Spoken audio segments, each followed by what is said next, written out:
The thing is, when they hire these very sloppy, useful idiots, like this guy in particular, he makes too many mistakes. And he starts to show what's actually happening behind the curtain. We could see the minders, we could see the news crews, but it gets even worse. The Chinese government has just screwed up monumentally.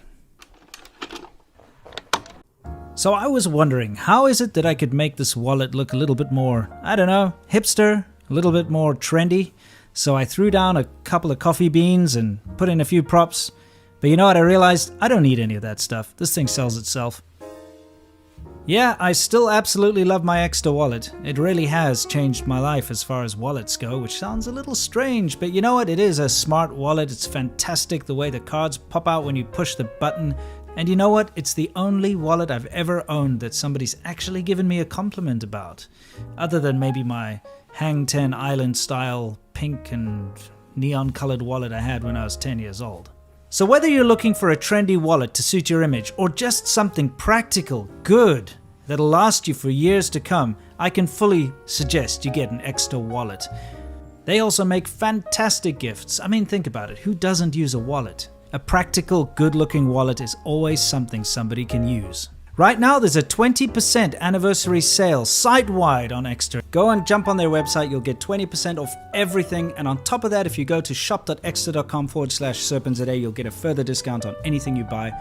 Get yourself one of these awesome wallets. Link is in the description below. And now, back to the video. This is what happens when you're sloppy with your propaganda.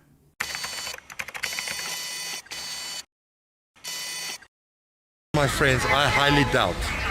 Just for my first day here in Xinjiang, I highly doubt that all this false claims about genocide against the Uyghurs, it's not true, my friends. Listen, it's absolutely not true. Here's the proof. The Uyghur people over here are really at peace, man. But when you walk past them with a camera like what I do right now, they kind of look at you weird because there's so many damage done by Western media in this beautiful area that these people don't really like it. Now I want you to pay attention to these people in the background. Pay no mind to the compromised influencer. He's not of any importance. Look here. Notice these faces because they turn up again and again. I suppose I need to tell you where this guy is. This is the Urumqi Grand Bazaar. It's an international tourist attraction. It's kind of akin to Disneyland. See, there they come up again. I mean, it's just there for tourist tat. You can buy stuff, and they've got a food hall, and they've got all this stuff you can try out. And this is actually the first stop on any genocide denial tour. I've spoken about it in the past. Here you see the minders again. These are minders. They're following him around because they're the ones who took him there. They're following him around and making sure that he doesn't go off the beaten path, talk to anyone that he's not supposed to talk to, or do anything that he's not supposed to do. You see, they tried to portray people like this guy as being sort of independent and walking around and just having a natural experience in Xinjiang. However, as you can see, because this guy in particular is very sloppy, you can see the news crews in the background here that are busy filming him and taking photos for the local press. And you can see his minders that are constantly there. You can see the same people turning up and following him and watching his every move. Now this international tourist attraction, this Urumqi Grand Bazaar, is divided into a couple of areas. It's actually not that big. He's walking around in circles. But never mind the fact that the government minders keep popping up because they're going everywhere with him. I want you to pay attention to this road that runs in between the two sections of the Grand Bazaar. There's a double walkway that I want you to pay attention to over there specifically. Again, same people keep popping up because they're watching his every move. But this double walkway that he in the beginning pointed out as proof that there's no genocide links the one side of the bazaar to the other.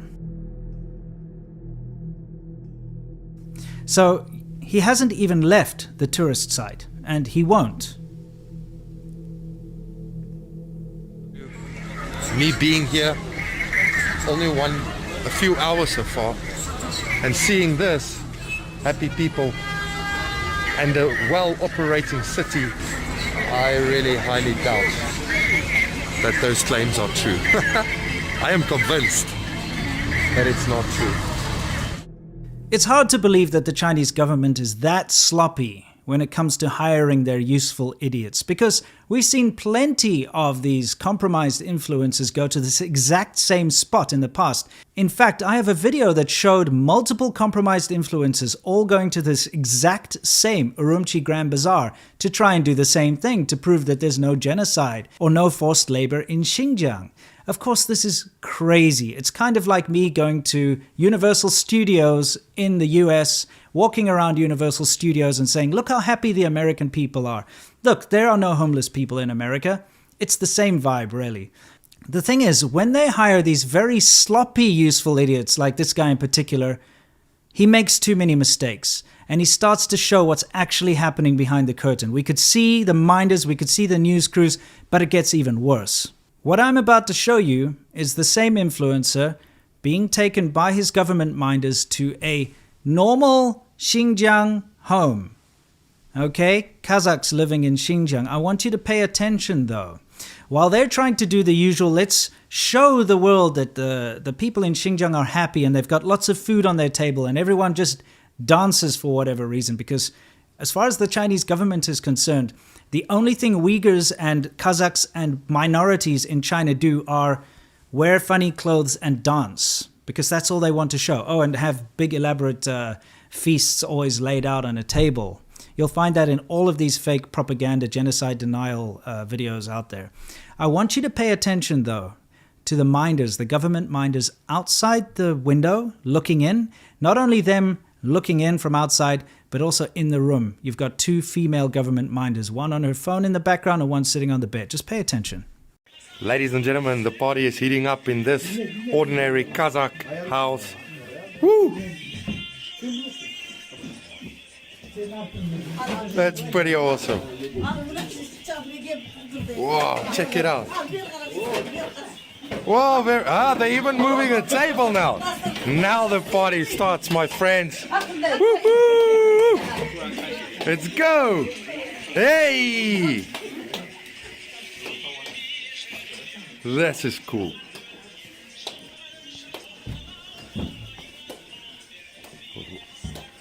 That's a real Kazakh dance.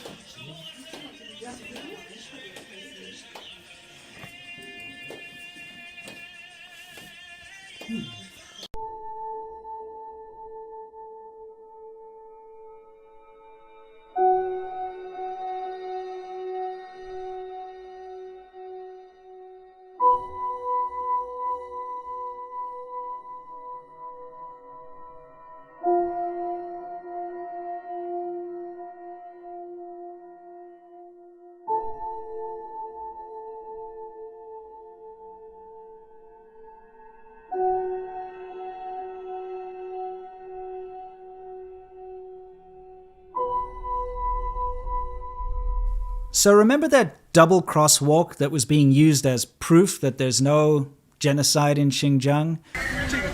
Here's the proof. And no forced labor? Let's just see how close that is to some of these work camps, concentration camps, forced labor camps, vocational training camps, whatever you like to call them. I'm going to put in the coordinates here into Google Earth, and we'll see exactly how close it is. Well, that's really, really far away from that double crosswalk in the middle of a tourist site. How about we take a look at another alleged forced labor camp right next to all the cotton fields? Well, that's really far too. You know, Xinjiang's a massive province. So if I were to take a car and I were to drive from this, what appears to be a forced labor camp, at least that's what it's been reported to be by people who have escaped, and you'll notice there's a lot of cotton fields right next to it, so it kind of makes sense. You've got all these cotton fields and right next to it you have the camp. Let's use that one for an example, because I've got a list of these camps. They're all over the place in Xinjiang, but Xinjiang's massive. So what if I wanted to drive from that camp all the way to that Urumqi Grand Bazaar to see that there's no proof of genocide? Let's see how long that would take. I see, about 15 and a half hours odd for me to drive by car. It's not very close, is it? Remember, Xinjiang is massive. And of course, when these paid influencers go to these cherry-picked tourist sites to go show everybody that everyone in Xinjiang is happy, and you tend to see not only the same places but the same faces all the time, like this old man that they all use as a prop in all of their videos, you start to see how despicable it all is. Not only is what the government doing despicable, but the influencers themselves who take part in this genocide denial propaganda, they are even more despicable because they know what's going on. And if they're too dumb or too thick to see what's going on around them, then they have no place trying to tell anyone else about what's going on around them. I hope this video has given you a little bit more clear insight into how the Chinese government propaganda operation works. It is sloppy, it's very ham-fisted, and the fact that they constantly have to put out videos to show there's no forced labor in Xinjiang means that they're hiding the forced labor and the cultural genocide happening in Xinjiang. All the West are hoping to do is to destabilise the area of Xinjiang to stop the rise of China. And they are employing these people who would rather sell their souls for a little bit of fame on the internet than to care about actual, real human suffering and human rights abuses. It's totally normal here. People are nice, doing their job, living their life, very welcoming. All I can say is that I am utterly disgusted by these lowlives who are helping the Chinese government cover up what's going on in Xinjiang and doing genocide denial propaganda. But you'll find the same people don't only focus on the genocide denial propaganda, they will do anything to further Chinese propaganda, no matter what the current narrative is. So you'll see them backing Russia on this invasion right now. You will see them backing China when it comes to anything that happens on the world stage. With regards to the COVID cover-up, they're constantly saying that, oh no, actually it's probably America's fault and it didn't come from China. Maybe it was America first to infect the world with coronavirus. All sorts of nonsense. These people have no morals and they're basically prostitutes working for the Chinese government. Anyway, I have said my piece. I hope it's given you some more insight into how the Chinese propaganda machine works. Please take anything coming out of China from any YouTuber with a pinch of salt, because they may not report the truth. You cannot in China put out a narrative that goes against the Chinese government. So all you're going to see is government-approved drivel, disinformation, misinformation, and cherry-picked self-censored garbage. Anyway, until next time, you know the drill. Unlike these scumbags, stay awesome.